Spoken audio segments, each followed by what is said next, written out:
Hello दोस्तों, welcome back my channel. तो आज मैं एमआरएस की डीवी से रिलेटेड जितने भी लोगों के मन में क्वेश्चंस रहते हैं उसके जवाब देने के लिए आई हूँ। और मैं ये जवाब ऐसे ही नहीं दे रही हूँ, मैंने एमआरएस के डीवी करवाई है, तो उस बेस पे मुझे जो जो समझ में आए हैं क्वेश्चंस या डीवी में ऐसे कौन कौन से इंपॉर्टेंट डॉक्यूमेंट्स हैं जो लगेंगे, तो उस सारों का जवाब मैं आज आपको एक साथ दूँगी। और दूसरी चीज़, आपको अगर ऐसा लगता है कि आपका एग्ज़ाम अच्छा गया है तो आप लोगों को जो भी डॉक्यूमेंट्स आज मैं बताऊंगी उसको अभी से बनवाना शुरू कर देना चाहिए, क्योंकि एमआरएस जो है जब आपका रिज़ल्ट देगा उसके जब डीवी का टाइम देगा तो वो बहुत ज़्यादा टाइम नहीं देता, वो 10-15 दिन पहले ही बता देता है कि हाँ 10-15 दिन बाद आपका डीवी यहाँ पे होने वाला है। तो बहुत ज़्यादा वक्त नहीं देता कोई सर्टिफिकेट बनवाने का। तो इसीलिए अगर आपको लगता है कि हमारा सिलेक्शन हो जाएगा तो आपको ये सर्टिफ़िकेट अभी से बनवा लेने चाहिए। तो जिन जिन सर्टिफ़िकेट्स को मैं आज बताऊंगी उन सर्टिफ़िकेट्स को आप बनवा लीजिएगा। और दूसरी बात है कि बहुत से लोगों के ऐसे क्वेश्चंस हैं कि मैंने जो कास्ट सर्टिफ़िकेट बनवाया है या फॉर्म भरते समय मैंने जो कास्ट सर्टिफ़िकेट लगाया था वो स्टेट गवर्नमेंट का था, वैकेंसी जो है सेंट्रल गवर्नमेंट की है, तो क्या वो मान्य होगा या फिर सेंट्रल गवर्नमेंट का बनवाना पड़ेगा। तो इन सारे क्वेश्चंस का मैं जवाब इस वीडियो में आपके दूंगी। आपको इस एक ही वीडियो में सारी चीज़ें अच्छे से पता चल जाएगी कि कौन कौन से डॉक्यूमेंट आपको बनवा लेने चाहिए, कौन कौन से डॉक्यूमेंट लगेंगे, क्या प्रोसेस रहेगा, ये सारी चीज़ें। तो आप हमारे साथ इस वीडियो में लास्ट तक बने रहिए, आपके जितने भी क्वेश्चन हैं उसके आपको जो है जवाब इस वीडियो में मिल जाएगा। तो सबसे पहले मैं आपके पहले प्रश्न को लेती हूँ, जो मैंने अच्छे से इस बार लिख लिया है कि आपको किन किन प्रश्नों का जवाब देना है। तो सबसे पहला प्रश्न है, डीवी के समय हमें कौन कौन से डॉक्यूमेंट चाहिए। तो आपको मैं बता दूं कि डीवी से पहले आपको वो खुद एक बायोडाटा फॉर्म देते हैं जिसको आपको प्रिंट निकलवा के 3 कॉपी लेके जानी पड़ेगी। हर एक जितनी भी मैं डॉक्यूमेंट बताऊंगी उसकी 3 कॉपी लगेगी। तो जो डीवी के समय आपको बायोडाटा फॉर्म आएगा वहाँ से उसको निकलवा के उसकी 3 कॉपी लेके जानी पड़ेगी भर के। उसके बाद आपको सबसे पहले शुरू से बात करते हैं, क्लास 10th की मार्कशीट लगेगी ओरिजिनल, उसके साथ साथ आपको उसकी भी 3 फोटोकॉपी लेके जानी पड़ेगी। 12th की लगेगी, फिर ग्रेजुएशन की भी लगेगी, उसकी भी 3 कॉपी। और जहाँ तक वो तीनों की लेके जानी पड़ेगी, अगर ग्रेजुएशन आपका सेमेस्टर वाइज है तो सेमेस्टर वाइज सारे का लेके जाइएगा, और अगर ग्रेजुएशन आपका ईयरली है तो ईयरली वाइज सारे का फ़ोटोकॉपी करवा के लेके जाइएगा ओरिजिनल के साथ। उसके बाद अगर आपने पीजीटी दिया है तो पोस्ट ग्रेजुएशन की भी आपकी कॉपी लगेगी, सेम यही रहेगा। आप जो है बीएड की भी रिज़ल्ट लेके जाइएगा, और रिज़ल्ट के साथ साथ अगर आप जो है डिग्री भी लेके जाइएगा। अगर आपकी डिग्री अभी बीएड रिसेंटली हुआ है या पोस्ट ग्रेजुएशन रिसेंटली हुआ है, डिग्री नहीं आई है, तो प्रोविज़नल डिग्री लेके जाइएगा। अगर उसमें भी इशू आ रहा है तो आप जो है डिजी लॉकर से अपनी डिग्री निकाल लीजिएगा। और डिजी लॉकर मान्य है, ऐसा नहीं है कि वो डिनाई करेंगे, डिजी लॉकर को डिनाई नहीं कर सकते। अगर उसकी डिग्री कभी कभी होता है कि हम काफ़ी टाइम हो जाता है, हमें ज़रूरत नहीं पड़ती, तो हम ग्रेजुएशन की भी डिग्री नहीं निकलवाते। तो वो अगर नहीं निकल पा रही है इस समय, जल्दबाजी में नहीं निकल पाएगी, तो आप डिजी लॉकर से उसकी डिग्री निकाल लीजिएगा। अगर आपको जानना है कि डिजी लॉकर से डिग्री कैसे निकालनी है तो आप बता दीजिएगा, मैं वो भी प्रोसेस बता दूंगी।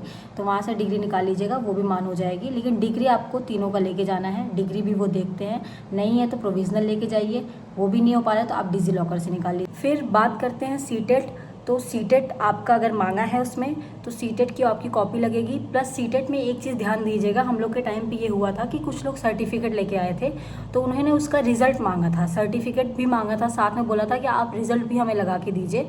तो घबराना नहीं है, कभी ऐसा हो जाए कि कोई कॉपी नहीं है तो वहाँ पर वो ऐसा सिस्टम उपलब्ध कराते हैं निकलवाने के लिए।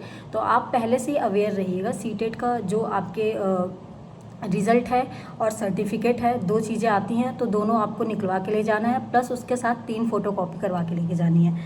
फिर उसके बाद आपका जो एप्लीकेशन फॉर्म है जो आपने स्टार्टिंग में भरा होगा, वो एप्लीकेशन फॉर्म आप ज़रूर चाहिए उसके साथ, तो आप वो निकलवा लीजिएगा। उसकी 3 कॉपी निकलवा लीजिएगा, फ़ोटोकॉपी करवा लीजिएगा। फिर जो आपका एडमिट कार्ड होगा, दोनों का जो है 3-3 फ़ोटोकॉपी लगेगी उसकी भी। फिर उसके बाद जो आपका पासपोर्ट साइज़ फ़ोटो होती है वो भी लेके जाइएगा। कोशिश करिएगा 4-5-6 आपके पास रहें, ज़्यादा रहेंगे तो ही ठीक रहेगा, क्योंकि कभी कभी ज़रूरत पड़ जाती है वहाँ पे लगाने के लिए, क्योंकि कई जगह फ़ोटोज़ वगैरह लगती हैं।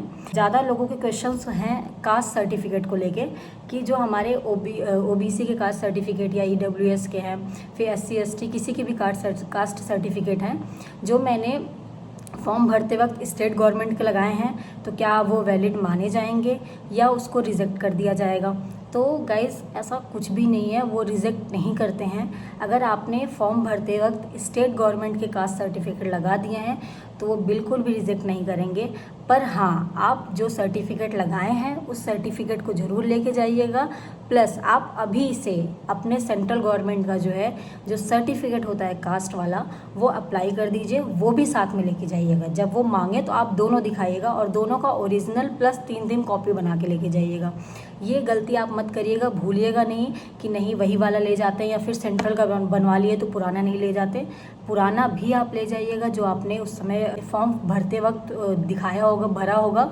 और जो इस समय आप अगर आपके पास सेंट्रल का नहीं है तो सेंट्रल का अगर आपने बनवाया है तो सेंट्रल का भी लेके जाइएगा। और अपने नहीं बनवाया है तो अभी बहुत टाइम है, आप बनवा लीजिए। और दूसरी चीज़, अगर किसी ने सेंट्रल का ही दिया है तो कोई बात ही नहीं है, फिर तो बड़ी अच्छी बात है। तो ये सारी चीज़ें हैं जो आपको उस समय लगेंगी। इसकी सारे की जितने भी डॉक्यूमेंट मैंने बताया है उसकी 3 कॉपीज़ लगेंगी। बाकी वहाँ पे जो बायोडाटा फॉर्म वगैरह दिया जाएगा उस सारी चीज़ों को वहाँ पे भरना होगा और भर के आपको देना होगा। और बहुत सी छोटे छोटे क्वेश्चन हैं लोगों के कि मैंने वहाँ पे ये चीज़ें यस कर दिया, नो कर दिया तो क्या इसकी वजह से दिक्कत आएगी। जैसे कि अभी रिसेंटली एक लोगों के क्वेश्चन थे कि मैंने वहाँ पे रेसिडेंशियल का एक्सपीरियंस मांगा था, मैंने यस कर दिया। तो जहाँ तक मैं बताती हूँ कि मुझे जहाँ तक पता है कि वहाँ पे इस सब चीज़ों के लिए डिस्क्वालीफाई नहीं करते हैं।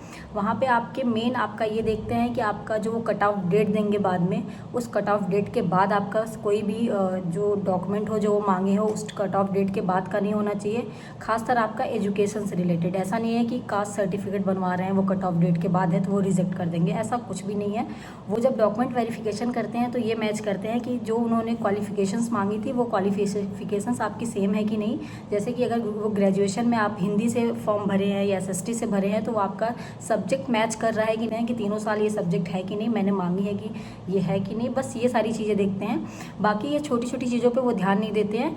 ये सारे छोटी जो चीज़ें ये तब फंसती है जब सीट पे दो बच्चे को लिया गया हो और उनका मार्क्स सेम हो, DOB सेम हो, हटाने का कोई क्राइटेरिया ना हो, तो फिर इस सब चीज़ों को देखा जाता है कौन गलती किया है कौन नहीं किया है। बाकी वो नहीं ध्यान देते हैं। आपको और भी कुछ जानना हो तो आप ज़रूर कमेंट करिए। मैं आप हर एक का कमेंट का जवाब देने की हमेशा कोशिश करती हूँ। और जो चीज़ आप लगता है कि मुझे इस पे वीडियो बनानी चाहिए, इस पे ज़्यादा लोगों के डाउट हैं, उस पे मैं वीडियो भी बना के डालती हूँ। आपको इससे रिलेटेड कोई और भी डाउट हो कोई तो आप कमेंट करिएगा। मैं अगर जवाब देने लायक होगा तो बेशक जवाब दूँगी। अगर लगेगा कि ज़्यादा डाउट है तो मैं वीडियो भी बनाऊँगी। तो इस वीडियो को लाइक करिए गाइस। अगर आपको अच्छा लगे तो कमेंट भी करिए, आपके लिए यूज़फुल हो तो बिल्कुल कमेंट करिएगा और शेयर करिएगा और सब्सक्राइब कर लीजिएगा। धन्यवाद।